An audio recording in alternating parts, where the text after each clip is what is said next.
Hey guys, welcome to Bethel Online. My name is Jason. I'm one of the pastors here, and we're so glad you decided to make us a part of your weekend. No matter who you are, where you come from, we're so glad you're here. Our vision is to be a safe place for real people to encounter the real Jesus and experience real change. Our hope and our prayer is that no matter who you are or what you've been through, you know that you are loved and you are wanted here. We would love to get to know you better and help you connect with all that's going on. You can do this by going to our website at www.bethel.us or by downloading the Bethel app. You can find our app by searching Bethel Putco in your app store. Both online and in the app, you can fill out a digital connection card. It only takes a minute and it'll help us know how to serve you better. Another way you can connect today is through giving. Your generosity at Bethel directly impacts God's mission to radically change people's lives in Putnam County and beyond.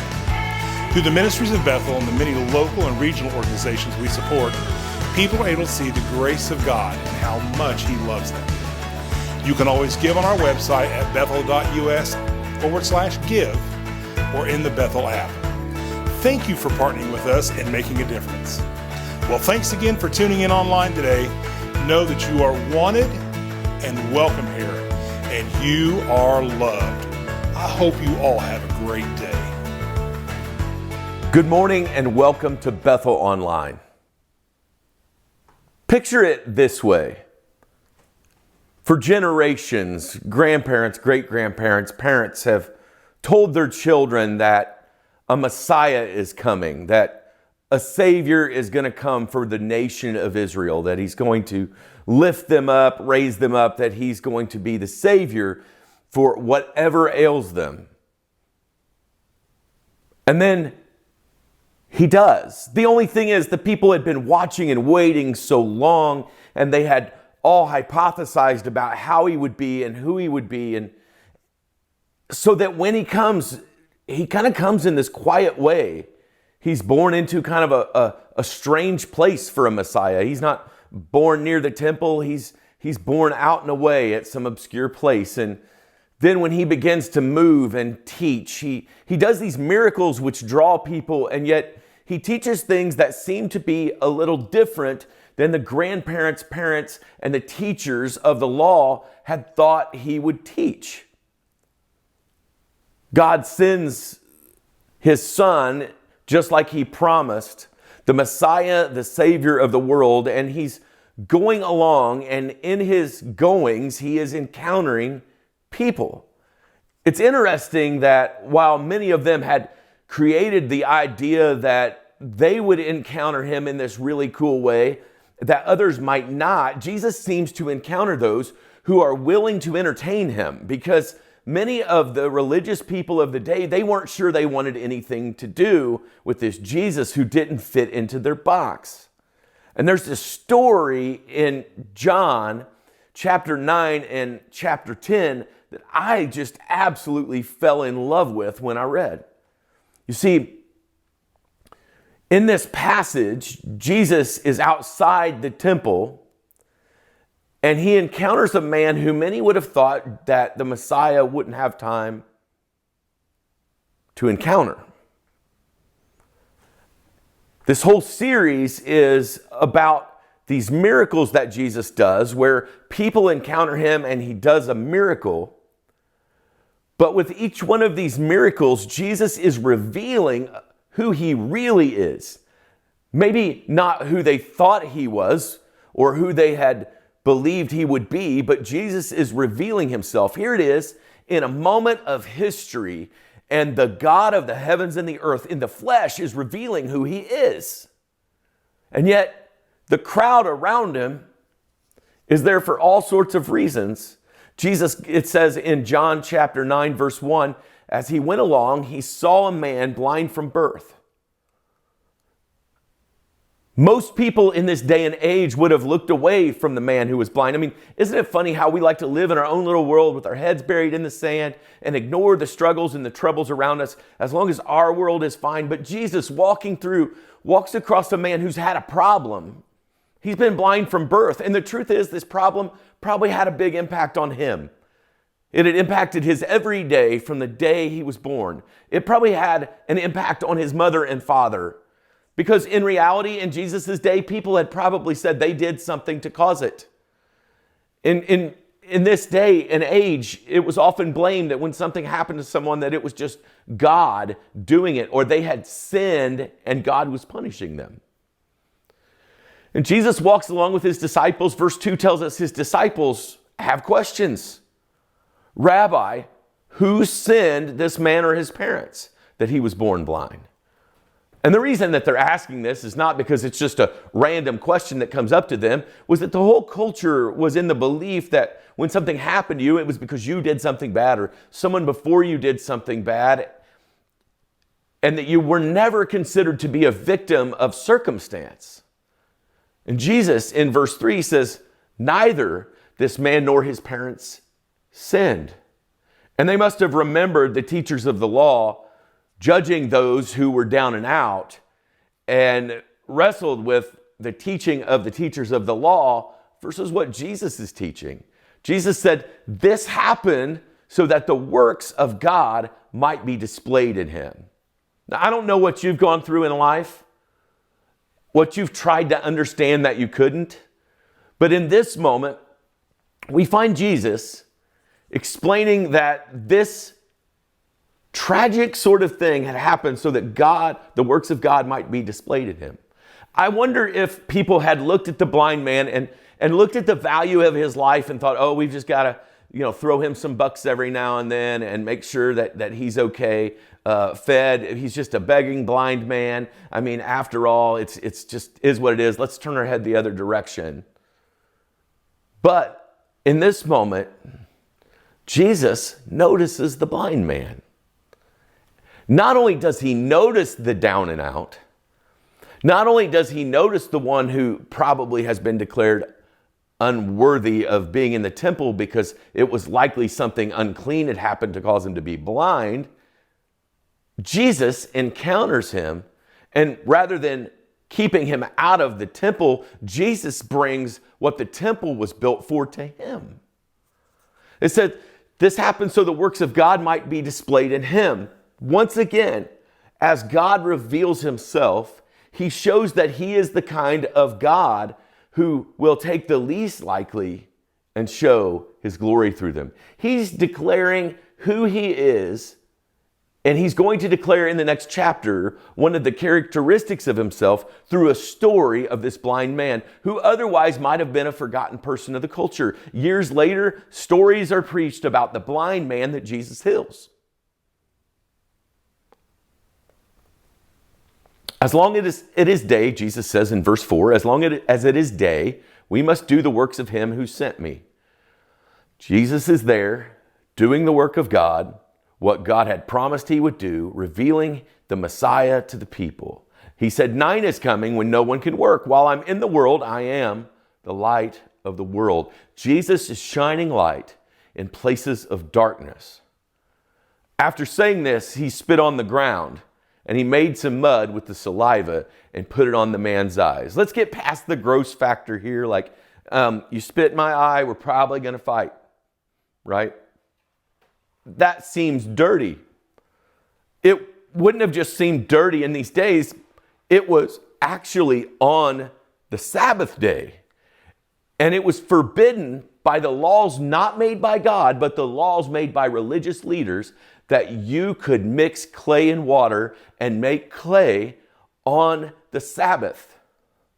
So much so that had the people walked by him on the way into the temple that day, seeing his problem, even if they had known that this would heal his eyes, they would not have done it because of the laws that were man-made by the priests of the day. But Jesus, in this moment, breaks the laws of religious leaders, not the laws of God, the laws of religious leaders, in order to reach in to the life of the least likely.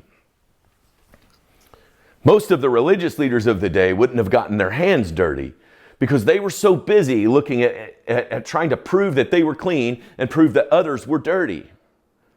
So after Jesus puts the puts the mud and saliva on his eyes, Jesus tells him to go. See, after Jesus does a healing work, when Jesus begins a healing work, he often calls us to a cost. The question becomes, do you really want to get better? He tells the man, go wash in the pool of Siloam. So the man went and washed, and he came home seeing. I wonder how often we miss out on a miracle for a lack of obedience. The man could have said, I have mud in my eyes, and I can't see. The reality is his vision had been restored, but it took the obedience to God for him to experience it. His neighbors and those who had formerly seen him begged and asked, isn't this the same man who used to sit and beg? Others claimed that he was. Others said, no, he only looks like him.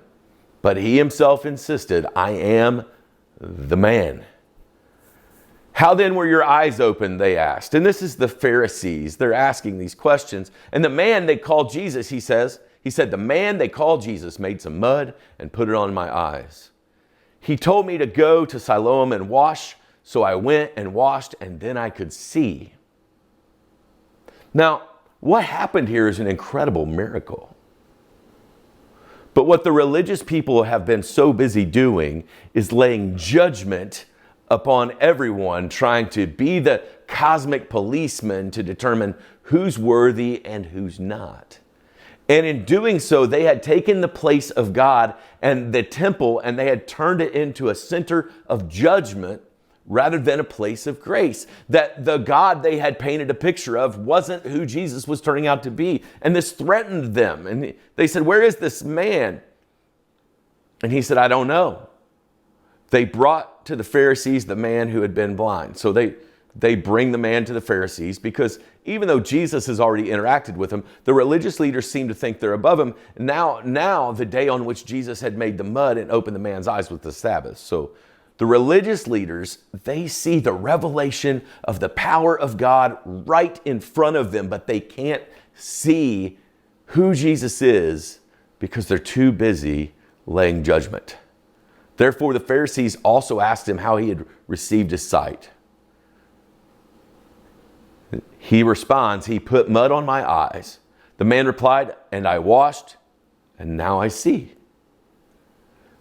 So the Pharisees' response was, wow, that's amazing. We're so glad for you. It's amazing that God could do this to you. Instead, the Pharisees' response was to look at the man, say, this man is not from God, for he does not keep the Sabbath. The religious people had put them in the place of judging God, rather than putting God in the place as judge. They were looking for a reason to drop Jesus down a notch. They were looking for a reason to discredit, because if Jesus would put his hands on this dirty, foul, blind man, if Jesus would put his hands on this blind man who came from generations of sin, supposedly, then what does that mean about our position in our culture? But others asked, how can a sinner perform such signs? I love that it's others outside of the circle of the religious people who seem to recognize that Jesus has done something special. So they were divided. When they turned again to the blind man, they asked him, what do you have to say about him? That's interesting. The blind man doesn't say he's the Son of God and he's the Messiah and I recognize who he is.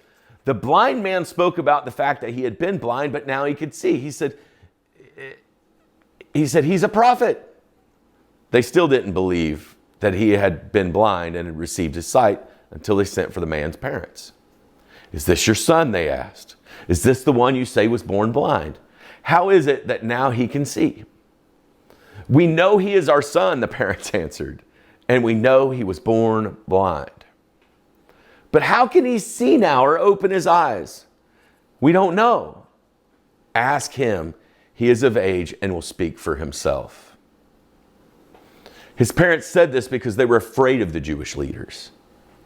Can you imagine what a miracle it must have felt like for his mother and father? The love of a parent whose child is struggling.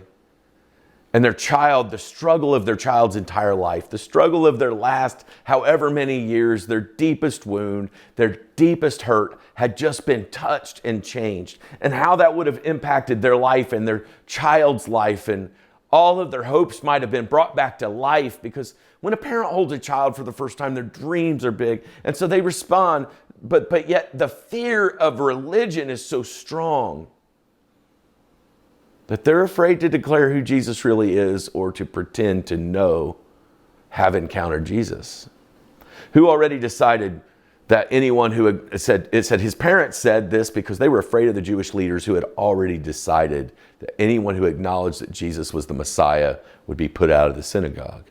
Why would they put him out of the synagogue? Because they had been the policemen of determining who was worthy to be in or out. And while the man had been forced out of the synagogue, the parents didn't want to be forced out of the synagogue, and they feared the religious leaders. That was why his parents said, "He is of age, ask him." A second time they summons the man who had been blind. "Give glory to God by telling the truth," they said. "We know this man is a sinner." He replied, "Whether he's a sinner or not," this is the man talking about Jesus, "I don't know. One thing I do know, I was blind, but now I see." Then they asked him, "What did he do to you? How did he open your eyes?" He answered, "I've told you already, and you didn't listen. Why do you want to hear it again? Do you want to become his disciples too?" And this must have shot through the hearts of the Pharisees, because the reality was, this wasn't the Jesus they had, or the Messiah they had planned on. This would have taken a moment of humility for them to acknowledge that the Son of God would put hands on this person they had labeled as a sinner. Because after all, he was unclean, and they had convinced everyone they were clean. Then they hurled insults at them and said, "You are this fellow's disciple, and we are disciples of Moses. We know that God spoke to Moses, but as for this fellow, we don't even know where he comes from." The man answered, "Now that is remarkable. You don't know where he comes from, yet he opened my eyes." You see, Jesus was able to do for this man what religion could not. We know that God does not listen to sinners. He listens to the godly person who does his will. The religious people had eliminated anyone outside of themselves, but in doing so, they had actually eliminated themselves. Because what they were doing was a narcissistic front of putting themselves in the place of God with a picture of themselves that was so much better than the truth. They had taken the place that was meant to exist for God, and they had taken it for themselves. And maybe the truth was that the blind man seeking him out was more in the will of God than the religious man who was playing God. Nobody's ever heard of the opening of the eyes of a man born blind. If this man were not from God, he could do nothing. To this they replied, "You were steeped at sin in birth. How dare you lecture us?" And they threw him out. Jesus heard that they had thrown him out, and when he found him, he said, "Do you believe in the Son of Man?"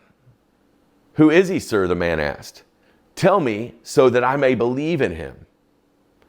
You see, Jesus was telling everyone who the Son of Man was. He was doing these miracles and revealing through these 7 I am statements of who he was, but they were not listening.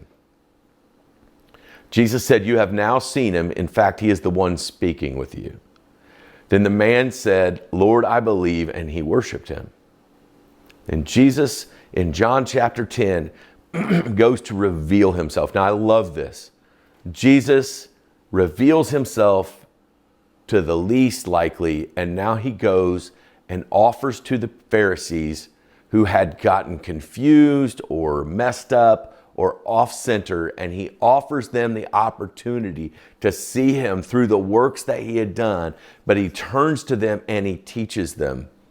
See, the Pharisees had been able to, and should have been, and would have been able to come underneath him as the shepherd, but they were not willing to come in. They were willing to keep Jesus in a box. It says, anyone who doesn't enter the sheep pen by the gate, but climbs in by some other way is a thief and a robber. The one who enters by the gate is the shepherd of the sheep. The gatekeeper opens the gate for him, and the sheep listen to his voice. He calls his own sheep by name and leads them out. When he had brought out all of his own, he goes on ahead of them, and his sheep follow him because they know his voice. Jesus used this figure of speech, but the Pharisees did not understand what he was telling them. Therefore, Jesus said again, very truly, I tell you, I am the gate for the sheep. All who have come before me are thieves and robbers, but the sheep have not listened to them. I am the gate. Whoever enters through me will be saved. They will come in and go out and find pasture.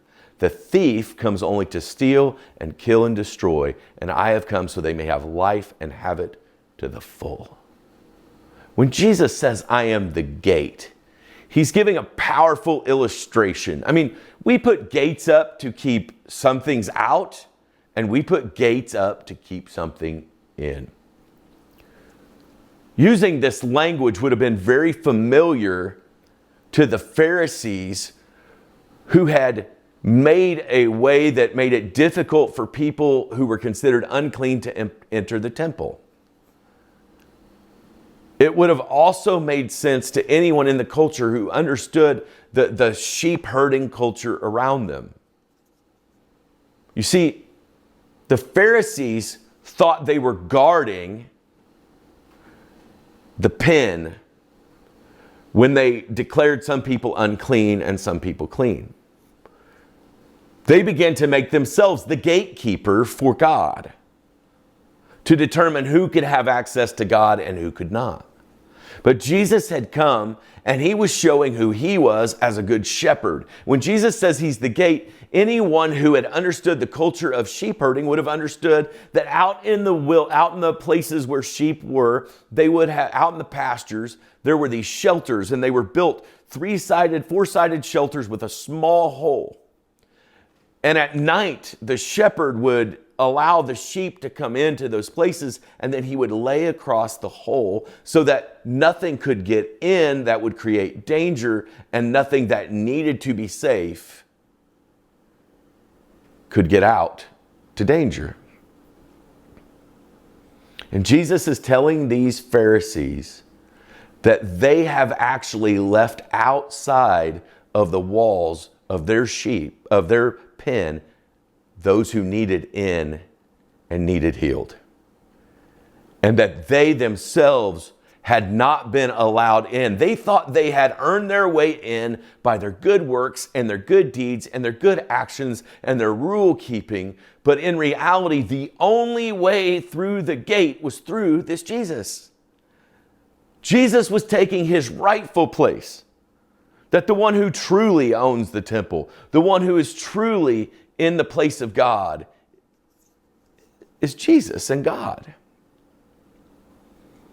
And that in order to live up to the standards that the Pharisees so highly upheld, and the standard of righteousness and clean and unclean, had nothing to do with your blindness and everything to do with your heart. Had God been the center of the Pharisees' heart, they would have had a heart for the people outside the temple. So how do I enter the gate if the good shepherd keeps out those who are wolves and keeps in those who are sheep? Only by his grace and his offer of forgiveness. You see, the blind man wasn't the only blind one in the story of this miracle. We were all blind, and we only know, see, and experience God and Jesus and his miracles and his presence by an encounter with him. This morning, God desires to encounter you.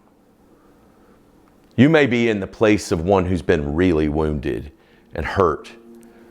And he's the kind of shepherd who wants to bring you in bind your wounds, let you rest and find peace, to protect you from the wolves that are knocking at the door.